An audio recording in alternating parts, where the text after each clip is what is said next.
नागपुर में फीस के मुद्दे पर इस वक्त हम खड़े हैं नारायण विद्यालय के सामने, जो चीज़ भवन परिसर में आता है, और वहाँ पर कई सारे पेरेंट्स यहाँ पर प्रदर्शन करते हुए दिखाई दे रहे हैं। शिक्षा एक अधिकार है, ना ही ये व्यापार है। तो सही मायने में अगर देखा जाएगा तो नागपुर में एक आवाज़ बुलंद हुई है हर सीबीएसई स्कूल के तरफ से, हर जो कि प्राइवेट स्कूल है वह उनके सामने उन पेरेंट्स की जो डिमांड है कि 50% कम से कम जो फीस है ऑनलाइन स्टडी के दौरान ली जाए। यहाँ पर भी ये पेरेंट्स आए हुए है और बड़ी संख्या में यहाँ पर देख सकते हैं कि एक शांतिपूर्ण ढंग से प्रोटेस्ट कर रहे हैं। पूछते कुछ लोगों से, जानते हैं कि क्या मांगे, जिस तरह से प्रोटेस्ट किया जा रहा है, क्या मांगे यहाँ पे? हमारी ये मांग है सर, पहला तो पिछले 4 महीने जून महीने से जब से स्कूल की एक्टिविटी स्टार्ट होती है, स्कूल स्टार्ट होने वाले होते हैं जुलाई से, तो उसकी एक्टिविटी जितनी भी है वो जून महीने से स्टार्ट हो जाती है। तो पिछले 4 महीने से हम लगातार स्कूल के पास चक्कर लगा रहे हैं, आ रहे हैं, हम ये पूछ रहे हैं कि आपने क्या गाइडलाइंस इसके लिए जारी की है। तो उन्होंने हमें तो उस टाइम पर कुछ बताया नहीं। जब जुलाई स्टार्ट होने वाली थी तब से उन्होंने ऑनलाइन शिक्षा के रूप में हमारे बच्चों की क्लासेस चालू कर दी, जो कि एकदम निंदनीय कार्य है। क्यों? क्योंकि बच्चों का पहले किस क्लास तक के वो ऑनलाइन शिक्षा देंगे, बच्चा कहाँ तक के प्रिपेयर है, उसका माइंड, कितने बड़े बच्चे हैं ऐसे जिनके सेट रहते हैं माइंड ऑनलाइन शिक्षा को लेने के लिए। पर उन्होंने इस बात की परवाह नहीं की, क्योंकि स्कूल मैनेजमेंट ने ऑनलाइन शिक्षा सिर्फ और सिर्फ इसलिए चालू की है क्योंकि उनके पास फीस वसूलने के लिए कोई दूसरा माध्यम था नहीं। इसीलिए उन्होंने ऑनलाइन शिक्षा का हवाला देते हुए उन्होंने फीस के लिए पेरेंट्स पे प्रेशर बनाना स्टार्ट किया।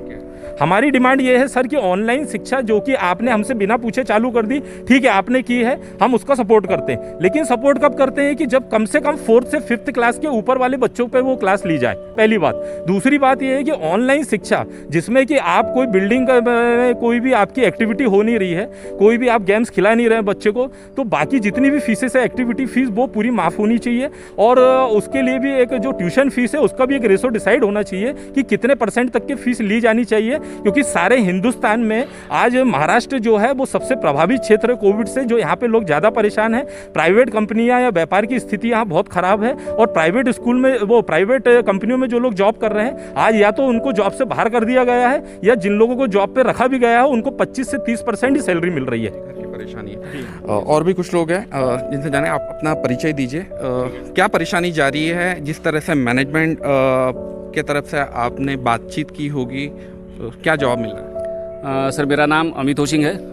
गए 6 महीने से तो ये जो आंदोलन है पालक लोगों का जो है वो थोड़ा सा बढ़ गया है। हम पिछले 2 साल से हम मैनेजमेंट से हम लड़ रहे हैं। काफ़ी सारे इलीगल मुद्दे हैं, यानी 90% स्कूल है नागपुर की जहाँ पे इलीगल तरीके से फ़ीस बढ़ाई गई है। ईपीटीए की सम्मति नहीं है। अगर ईपीटीए की सम्मति है तो उनको उनके फाइनेंशियल डॉक्यूमेंट्स दिखाई नहीं गई है। हर साल 15%, 18%, 20% उन्होंने फ़ीस बढ़ाई है। ये मुद्दा रहा लॉन्ग टर्म का। शॉर्ट टर्म में जैसा अभी हमारे मित्र अभिषेक जी ने कहा, शॉर्ट टर्म में कोविड के चलते पूरी हालत देखते हुए, फाइनेंशियल कंडीशंस देखते हुए स्कूल मैनेजमेंट को हमारी ये रिक्वेस्ट है कि ट्यूशन फीस जो है, ट्यूशन फीस के हम 50% भरने के लिए रेडी है, लेकिन वो भी इंस्टॉलमेंट में। लेकिन स्कूल मैनेजमेंट उसको भी मानने के लिए रेडी नहीं है। मेरी खुद की बच्ची है, ये नारायण विद्यालय के यहाँ पे आंदोलन चालू है, लेकिन मैं बिलोंग करता हूँ SOS Atre layout, school of scholars Atre layout, Meghe ji का जो है वो। हम यहाँ पे पेरेंट लोगों को सपोर्ट करने के लिए आए थे, ये लोग भी हमको सपोर्ट करने के लिए वहाँ पे आए थे। तो ये सारे पेरेंट लोगों का मिलकर एक आंदोलन है। हमने स्कूल मैनेजमेंट को रिक्वेस्ट किया था, लेकिन स्कूल मैनेजमेंट हमसे बात करने के लिए रेडी नहीं है। पिछले 1.5 महीने से 45 दिन हो गए आज मेरे बच्ची का ऑनलाइन क्लासेस बंद है। मैं बोल के थक गया। मैंने मैसेज डाला, यानी वहाँ की प्रिंसिपल है और वहाँ की बाकी टीचर लोगों को मैं मैसेज डालता हूँ कि बंद है, तो उस पर उनका कोई रिप्लाई नहीं आया। लेकिन टीचर्स डे के दिन 5 सितंबर को जब मैंने उनको मैसेज डाला कि हैप्पी टीचर्स डे करके, आधे घंटे के अंदर उनका थैंक यू बोल के एक थंब आ गया।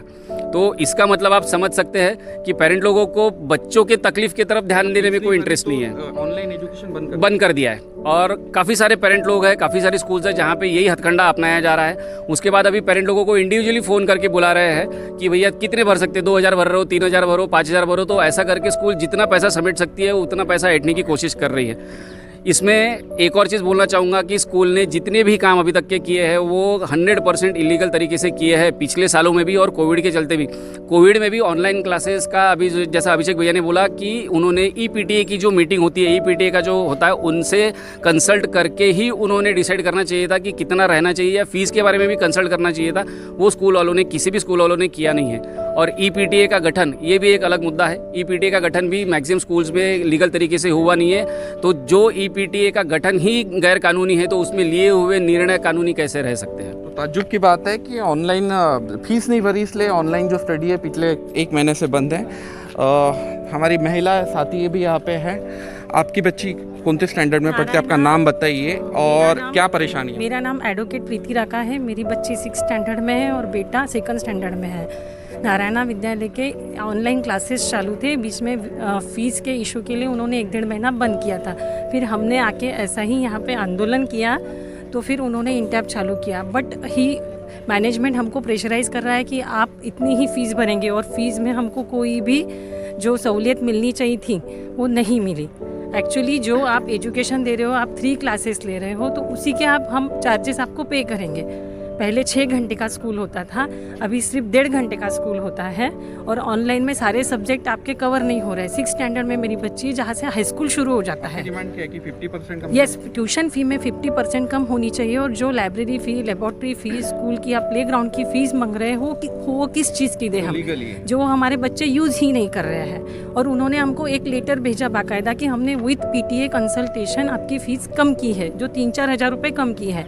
तो एज़ पर अवर नॉलेज, जैसे हमारे जो PTA मेंबर्स हैं वो हम में से ही पेरेंट्स हैं, हमने उनको पूछा कि आपको पूछा गया है क्या, तो एक भी PTA मेंबर से इन्होंने कंसल्ट नहीं किया। मैनेजमेंट ने खुद ने ही डिसीजन लिया कि भैया हम ट्यूशन फ़ी इतनी ही लेंगे, हम लेबॉर्ट्री फ़ी भी लेंगे, कंप्यूटर फ़ी भी लेंगे, प्लेग्राउंड की फ़ी भी लेंगे। जो बच्चे हमारे यूज़ ही नहीं कर रहे हैं, जो बच्चे यूज़ ही नहीं कर रहे हैं उसका हम आपको चार्जेस कैसे दें?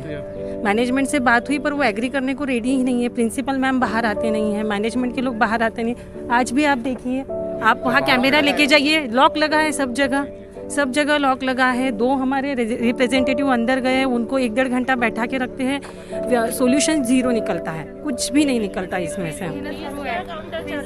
क्या कहेंगे आप? अपना परिचय दीजिए। आपके बच्चा कौन से स्टैंडर्ड में पढ़ता है और क्या परेशानी जा रही है, मैनेजमेंट क्या कर रहा है? मेरा नाम वनश्री जगदले है। मेरी बेटी 10th स्टैंडर्ड में है और बेटा 5th स्टैंडर्ड में है। उनको यही सब प्रॉब्लम्स है, फीस के सिवा हमें और कोई इशू नहीं है। अगर हमारे बच्चे स्कूल नहीं आ रहे तो हम इतनी सारी फीस क्यों दें? स्टडी वगैरह बंद कर दी है? हाँ, शुरू में उन्होंने वही हथकंडा अपनाया, जिन्होंने फीस नहीं भरी। आज हमारे बच्चे 10th स्टैंडर्ड में होने के बावजूद भी उनका एंटैप बंद कर दिया था। जब हम लोगों ने फ़ीस भरी तो उन्होंने चालू किया।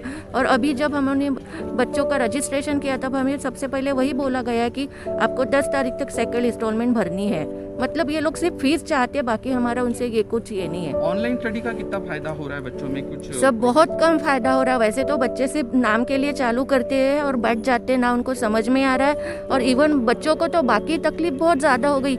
आजकल मेरी बेटी के तो कान से खून निकलने लगा, कंटिन्यू ईयरफोन लगा के रखती है। तो इसके लिए हम किसको बोले? क्या कहेंगे सर? मेरा नाम प्रशांत वानकर है, मैं एडवोकेट हूँ। हमारा मार्च महीने से कोर्ट पूरा बंद है, सिर्फ अर्जेंसी मैटर चालू है, इसलिए हमारा रोज़गार जो है टोटली बंद है। आज तक हम मतलब मेरी बच्ची 8 में है और बच्चा मेरा 4th में है। रेगुलर आज तक हम लोग फ़ी भर रहे हैं। इस साल हमको ऐसा प्रॉब्लम है कि कोरोना हो गया, सब जहाँ सब महामारी है, कोई पैसा नहीं भर सकते। लेकिन इसका ये लोग क्या ये व्यापार कर रहे हैं यहाँ पे, ये नहीं चाहते कि हमारे बच्चे अच्छी तरह पढ़े। नहीं तो अगर ऐसा रहता तो ये हमको फ्री ऑफ कॉस्ट में पढ़ाते थे। जैसे हम लोग कुछ बेरोजगार है तो वैसे इनने भी 50% 20% खुद ने सैलरी लेना चाहिए। ये खुद चाहते कि आप खुद को 100% मिले और लोगों से एक्सपेक्ट करते कि उन्हें 100% पे करें। कैसे पे करें? और जो है ये मैनेजमेंट ऐसी है कि मैनेजमेंट का ध्यान ही नहीं है। ये प्रिंसिपल भी बोलते हैं आई एम विथ यू, लेकिन कोई हमारे साथ नहीं है। उनको सैलरी चाहिए, उनको व्यापार, पूरा स्कूल व्यापार बना के रखा है ये हर चीज़ में।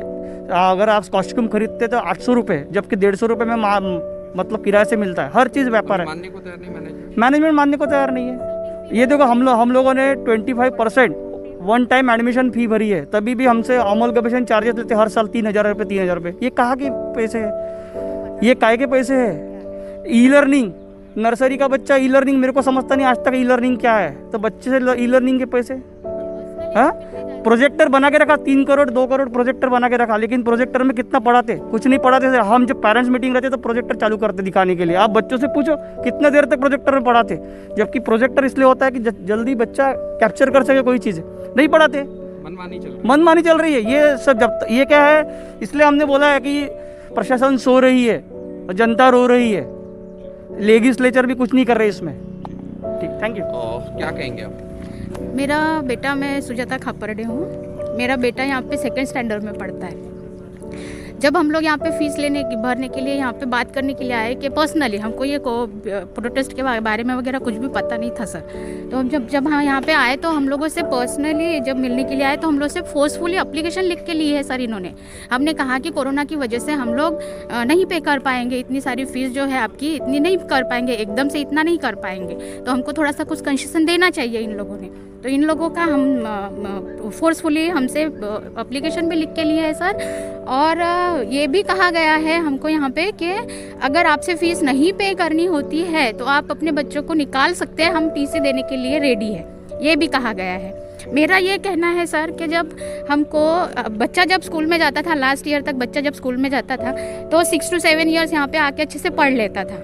हाँ, सारी चीज़ें उसकी अवेलेबल हो जाती थी, उसको सभी कुछ मिल जाता था। लेकिन जब ऑनलाइन क्लासेस चल रहे हैं और हमको सिर्फ बड़े क्लास की 5th स्टैंडर्ड के ऊपर के क्लास के बच्चों को तो 2 से 2.5 घंटा या 3 घंटा एजुकेशन मिल भी रहा है, लेकिन हमको तो सर ज़्यादा से ज़्यादा मोरली 1 या 1.5 घंटे का एजुकेशन मिल रहा है।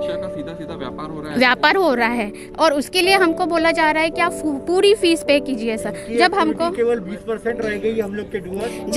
जब हमको एजुकेशन के फुल आवर्स मिल ही नहीं रहे हैं सर, तो हम लोग पूरी फीस क्यों पे करें? हमने उनसे कहा भी, और हमने ये भी कहा कि जैसा कोरोना की वजह से किसी के जॉब्स चले गए हैं, किसी को पेमेंट कम मिल रहा है या और भी कोई प्रॉब्लम्स है, तो स्कूल में जब आप भी टीचर्स लोगों को जब हाफ पेमेंट दे रहे हैं तो फिर हमारे साथ नाइंसाफ़ी क्यों कर रहे हैं सर?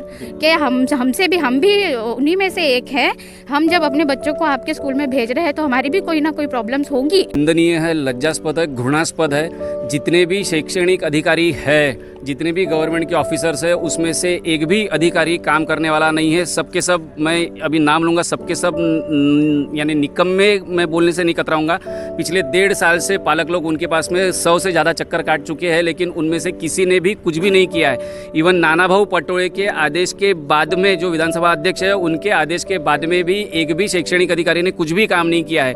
पूर्व deputy director Satish Mendhe, current deputy director Anil Pardi, education officer Chintaman Vanjari, education officer mister Patwe, उसके बाद में डिविजनल डायरेक्टर देशपांडे जो स्टेट बोर्ड के बिल्डिंग में बैठते हैं, इन सब के पास में पेरेंट लोग कम से कम 100 बार जा चुके हैं। हमने उनको सारे प्रूफ, सारे एविडेंस दिए हुए हैं कि स्कूल किस इलीगल तरीके से पेरेंट लोगों से फीस वसूल कर रही है, लेकिन उसके बावजूद भी उन्होंने अभी तक के एक भी स्कूल पर कुछ भी कार्रवाई की नहीं है। तो ये बहुत निंदनीय है। मैं अनुरोध करता हूँ आपके चैनल के थ्रू कि प्रशासन जागे और पेरेंट लोगों को कुछ ना कुछ राहत देने का कोशिश करे। धन्यवाद। तो देख सकते हैं यहाँ पे पेरेंट्स लोगों से हमने जब बात की तो एक तरह से उनकी जायज़ सी मांग है कि 50% कम से कम जो कि ट्यूशन फीस में कटौती हो, 50% भरने के लिए तैयार है, लेकिन स्कूल प्रशासन है कि मानने को तैयार नहीं है। ऐसे में जिन लोगों ने फ़ीस नहीं भरी उन लोगों के एजुकेशन, ऑनलाइन एजुकेशन बच्चों के बंद कर दिए गए। ऐसे में नाइंसाफ़ी उनके साथ होती हुई दिखाई दे रही है। कई लोगों के रोजगार थे, कोरोना के कारण कई सारे क्षेत्र थे वो प्रभावित हुए, बावजूद उसके स्कूल प्रशासन अपनी मनमानी करने पर अड़ा हुआ है, ऐसा इनकी ये है। और अगर बात की जाए मैनेजमेंट की तो मैनेजमेंट सुनने को तैयार नहीं है। ऐसे में करना क्या चाहिए, ऐसा सवाल इनके सामने आया हुआ है और उसी के चलते आज ये प्रोटेस्ट यहाँ पर नारायण विद्यालय के सामने हो रहा है। कैमरा पर्सन अनिरुद्ध कापटकर के साथ मुकेश शेड़ाव, विदर्भ मेल।